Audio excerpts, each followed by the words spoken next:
अस्सलाम वालेकुम स्टूडेंट्स, कैसे हैं आप लोग बच्चों। आज के लेक्चर स्टार्ट करने से पहले मैं आप लोगों से कहना चाहती हूँ कि we are really working hard for you and now it's your responsibility कि आप लोगों को भी अब थोड़ा रिस्पॉन्सिबल होना पड़ेगा।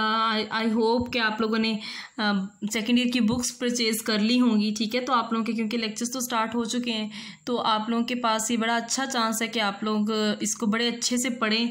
घर में हैं आप लोग, ठीक है, आपको डेली के लेक्चर्स मिल रहे हैं, तो आपके टीचर्स आप लोगों के लिए बहुत कर रहे हैं, तो आप लोगों के भी रिस्पॉन्सिबल होना पड़ेगा, ठीक है। तो आप लोग please study hard and work hard, ठीक है, ताकि आप लोग अच्छे मार्क्स एटलीस्ट जब भी ये पेंडेमिक ओवर होगा तो आप लोग अच्छे मार्क्स ले सकें जब आपके सेकेंड ईयर के एग्ज़ाम्स होंगे, ठीक है। तो चलें आज के लेक्चर की तरफ आते हैं, ठीक है। तो आज हम लोगों ने पढ़ना है ओस्मो रेगुलेशन इन प्लांट्स, ठीक है। तो आप लोगों ने पहले जो लास्ट लेक्चर में हम लोगों ने पढ़ा व्हाट इज़ ओस्मो रेगुलेशन, ठीक है, उसके कॉन्सेप्ट्स पढ़े, उसकी कंडीशंस पढ़ी, किस तरह से वाटर बैलेंस होता है, सारा मैकेनिज्म हम लोगों ने डिटेल से डिस्कस कर लिया था, ठीक है।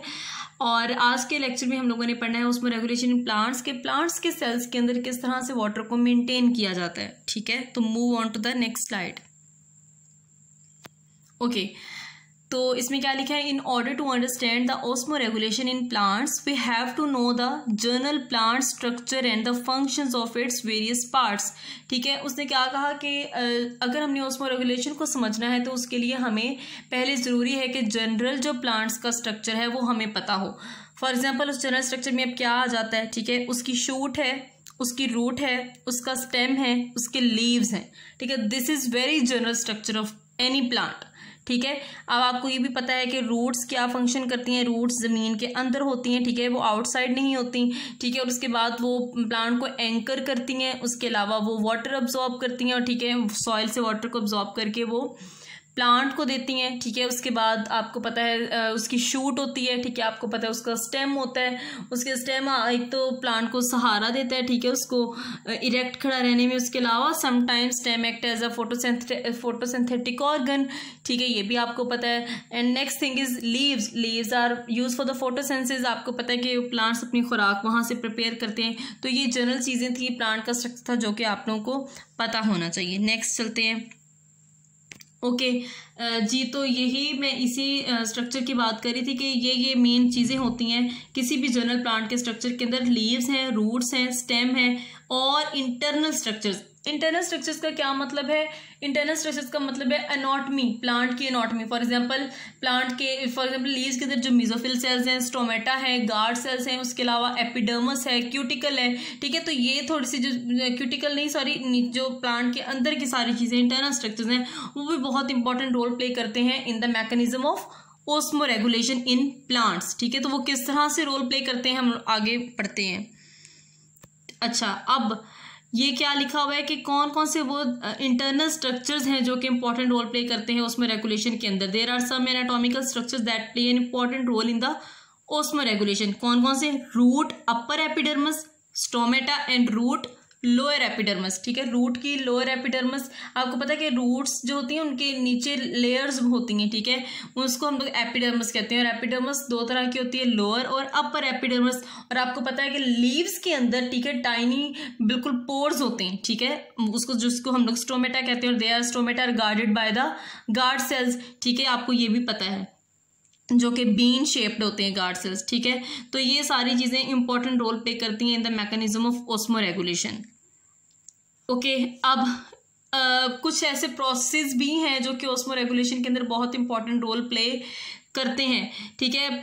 उसमें इवेपोरेशन और ट्रांसपायरेशन है। अब फॉर एग्जांपल किस तरह से ये रोल प्ले करते हैं, आप लोगों को पता है कि इवेपोरेशन क्या होती है, आपको ये भी पता है कि ट्रांसपायरेशन क्या होती है। Loss of water from the aerial parts of plant is called transpiration. ये होता है इस तरह से कि जब वाटर की एक्सेसिव अमाउंट होती है प्लांट्स के अंदर या सेल्स के अंदर, तो water in the form of droplets बाहर आना शुरू हो जाता है, ठीक है। बाज़ दफ़ा वो इवेपोरेशन के ज़रिए से आता है और बाज़ दफ़ा वो ट्रांसपायरेशन के ज़रिए से आता है, ठीक है। आप लोगों ने पूरी ट्रांसपायरेशन की डिटेल पहले पढ़ी हुई है, ठीक है। आप लोगों ने पढ़ा है कि किस तरह से ट्रांसपायरेशन पुल के ज़रिए से आता है, टेंशन क्रिएट होती है, ठीक है। और आपने इसमें ख़ास तौर पर जाइलम सेल्स के बारे में बहुत डिटेल से इसमें पढ़ा होगा, ठीक है, ट्रांसपायरेशन। तो ये दो प्रोसेस हैं जिसकी वजह से ओस्मो रेगुलेशन का मैकेनिज्म होता है, ये वाटर की मेंटेनेंस होती है in the plants. Okay, next क्या है, on the basis of mode of osmoregulation plants are divided into following categories. अब इसमें लिखा हुआ है कि प्लांट्स की मुख्तलिफ कैटेगरीज हैं जिसकी, ठीक है, अब वो कैटेगरीज में मुख्तलिफ किस्म के प्लांट्स आ जाते हैं, ठीक है। वो प्लांट्स किस तरह से खुद को ऑस्मोरेगुलेट करते हैं, क्योंकि वो प्लांट्स डिफरेंट कंडीशंस में एग्जिस्ट कर रहे होते हैं, ठीक है। तो अपनी कंडीशंस के अकॉर्डिंग खुद को अपने अंदर वाटर का बैलेंस करते हैं। तो वो किस तरह से करते हैं ये हम लोग बारी बारी सारे इन टाइप्स को देखेंगे नेक्स्ट। ओके, सबसे पहले है हाइड्रोफाइट्स, ठीक है, ऑस्मोरेगुलेशन इन हाइड्रोफाइट्स। ओके, सबसे पहले आपको ये पता होना चाहिए कि जो हाइड्रोफाइट्स होते हैं, ठीक है, हाइड्रोफाइट्स ये क्या, कौन से प्लांट्स होते हैं, वो प्लांट्स जो कि पानी के अंदर रहते हैं, ठीक है, उनको हम लोग हाइड्रोफाइट्स कहते हैं। हाइड्रो मीन वाटर, ठीक है, जो कि वाटर के अंदर रहते हैं उनको हम लोग हाइड्रोफाइट्स कहते हैं।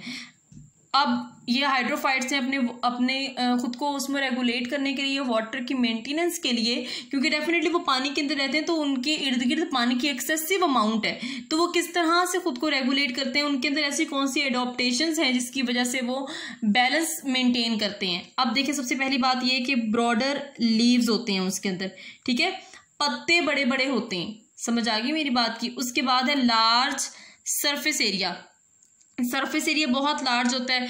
अब ये सारी चीज़ें क्यों होती हैं, वाटर को ट्रांसपायर करने के लिए, समझ आई मेरी बात। जितने बड़े पत्ते होंगे उतना ही वाटर ट्रांसपायर होगा, ज़्यादा जल्दी से होगा। उसके बाद लार्ज सरफेस एरिया, डेफिनेटली पत्ते बड़े हैं तो उनका सरफेस एरिया ज़्यादा लार्ज है। इट्स मीन कि वहाँ पे स्टोमेटा बहुत ज़्यादा है, जितना बड़ा सरफेस एरिया होगा उतने ज़्यादा स्टोमेटा होंगे, उतनी ही ज़्यादा ट्रांसपायरेशन होगी। उसके बाद है more stomata on the upper epidermis.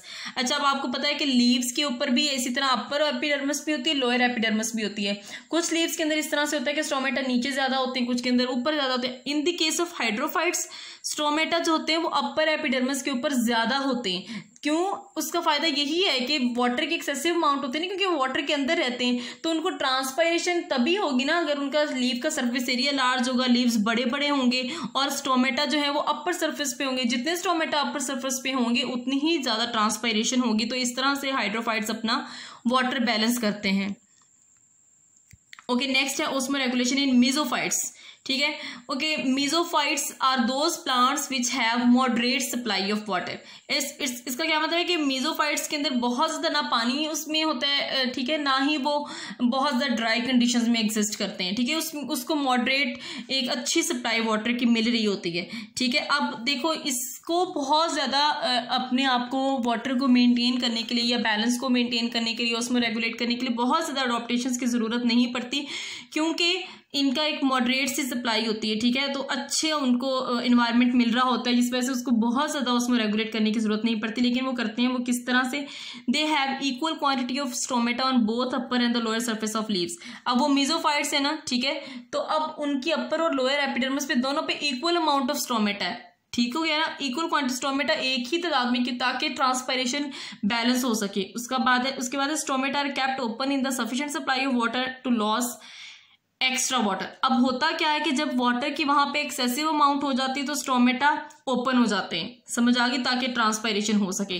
Stomata are kept close during the insufficient supply of water to prevent the loss of water. अब देखें, सिंपल सी बात है इसमें कि अगर वाटर की एक्सेसिव अमाउंट होगी तो स्टोमेटा ओपन हो जाएंगे उसको ट्रांसपायर करने के लिए। अगर वाटर की इनसफिशिएंट सप्लाई है तो स्टोमेटा क्लोज हो जाएंगे ताकि वाटर का लॉस ना हो सके और एक्सेसिव ट्रांसपायरेशन ना हो सके। बड़ा सिंपल और अच्छा मैकेनिज्म है इसका उसमें रेगुलेशन का मेसोफाइट्स के अंदर। नेक्स्ट देखते हैं उसमें रेगुलेशन इन जीरोफाइट्स। जीरोफाइट्स वो प्लांट्स हैं जो कि ड्राई कंडीशंस में रहते हैं, जो कि डेजर्ट्स में होते हैं, ठीक है, वहाँ पे ग्रो करते हैं। ये वो वाले प्लांट्स हैं जिनको बिल्कुल वाटर की अवेलेबिलिटी नहीं होती, तो वो भी तो है ना, वो किस तरह से खुद को ग्रो करते हैं, क्योंकि पानी तो ज़रूरी है ना ग्रोथ के लिए, ठीक है। तो वो किस तरह से उसमें रेगुलेट करते हैं, अपना वाटर किस तरह से मेनटेन, बैलेंस कैसे मेनटेन करते हैं, तो वो हम लोग देख लेते हैं कि ये कुछ एडॉप्टेशंस हैं जिसकी वजह से वो अपना वाटर बैलेंस करते हैं। वो क्या है? सबसे पहली, small thick leaves having reduced surface area. इसका क्या मतलब है कि उनके जो लीव्स होते हैं ना, ठीक है, जीरोफाइट्स के, वो बहुत छोटे छोटे होते हैं, समटाइम्स तो फोल्डेड होते हैं, ठीक है। तो लीव्स बहुत छोटे होते हैं। उसके अलावा थिक लीव्स होते हैं। अब जितने छोटे लीव्स होंगे उसमें से ट्रांसपायरेशन उतनी कम होगी, उसमें स्टोमेटा भी कम होंगे। उसके बाद थिक लीव्स, मतलब ये कि जितने थिक लीव्स, अगर थिन लीव्स होंगे तो डेफिनेटली ट्रांसपायरेशन जल्दी और तेजी से होगी। अगर थिक लीव्स होंगे तो ट्रांसपायरेशन का अमल आहिस्ता होगा। उसके बाद रिड्यूस्ड सरफेस एरिया, छोटे लीव्स हैं तो डेफिनेटली उनका सरफेस एरिया बहुत कम होगा, ठीक हो गया। नेक्स्ट क्या है, cuticle is thick vaccine and leathery. अब मैंने इनकी जो लीव्स होते हैं उसके ऊपर एक और लेयर होती है जिसको हम लोग क्यूटिकल कहते हैं, और क्यूटिकल आपको पता है कि शाइनी शाइनी सी लेयर होती है और वैक्सी होती है। उसने कहा कि जो ज़ीरोफाइट्स की क्यूटिकल होती है वो बहुत थिक होती है ताकि ट्रांसपायरेशन का अमल ना हो सके या बहुत कम हो, ताकि वो अपना वाटर अंदर मेंटेन खुद कर सकें। उसके बाद क्या है, stomata are on the lower surface of leaves located in depressions. अब क्या होता है, जो स्टोमेटा होते हैं, एक तो वो पहली बात ये कि वो लीव्स की लोअर एपिडर्मिस पे होते हैं। अगर अपर एपिडर्मिस पे होंगे तो डेफिनेटली इट्स ऑब्वियस कि वहां से ट्रांसपायरेशन ज्यादा होगी। अगर वो लोअर एपिडर्मिस पे हैं तो वहां पे ट्रांसपायरेशन कम होगी, ठीक है। उसके अलावा लिखा हुआ है लोकेटेड इन डिप्रेशंस। डिप्रेशंस का क्या मतलब होता है, गड़े, मतलब ये कि वो डीप कहीं होते हैं, वो ऊपर ऐसे अपेयर नहीं हो रहे होते, ठीक है, स्टोमेटा। तो इससे भी क्या होता है कि ट्रांसपायरेशन का अमल जो होता है वो नहीं होता, या बहुत कम हो रहा होता है, ठीक है। Next thing, shade there leaves during driest conditions. अब देखें, एक बहुत ही अच्छी एडॉप्टेशन है ज़ीरोफाइट्स के अंदर कि जब बहुत ज़्यादा ड्राई कंडीशंस हो जाती हैं तो वो अपने लीव्स को गिरा देते हैं, शेड कर देते हैं। अब इससे क्या होता है, इससे ट्रांसपायरेशन बिल्कुल नहीं होती, क्योंकि लीव्स नहीं है तो डेफिनेटली स्टोमेटा नहीं है, स्टोमेटा नहीं है तो ट्रांसपायरेशन कैसे होगी। अंडरस्टैंड, समझ आ रही है मेरी बात की, ठीक है। तो वो क्या करते हैं, अपने लीव्स को शेड कर देते हैं जब बहुत ज़्यादा ड्राई कंडीशंस होती हैं, ताकि उससे वाटर ट्रांसपायर ना हो सके। Next is stem is used for the photosynthesis. अब देखें, डेफिनेटली जब वो अपने लीव्स को शेड कर देते हैं तो फोटोसिंथेसिस भी तो होनी है ना, तो उस वक्त क्या होता है कि stem act as a photosynthetic organ, ठीक हो गया। उसके बाद लिखा हुआ है in rainy seasons stem stores water for use in the dry condition. अब देखें, जब भी डेजर्ट्स में रेन होती है, वो तो बहुत कम होती ही नहीं है, ठीक है, जब भी होती है तो उसमें होता क्या है कि जो स्टेम होता है ना, ठीक है, वो वाटर को स्टोर कर लेते हैं ताकि जब ड्राई कंडीशंस हो तो उस वक्त वो वाटर को वो यूज़ करें, ठीक हो गया। तो ये सारी अडॉप्टेशन थी फॉर ज़ीरोफाइट्स के। ज़ीरोफाइट्स अपना इस तरह से ये सारी अपने आप को वो अडॉप्ट करके तो ये अपना ओस्मो रेगुलेट करते हैं। तो ये था आज का lecture. I will see you in the next lecture.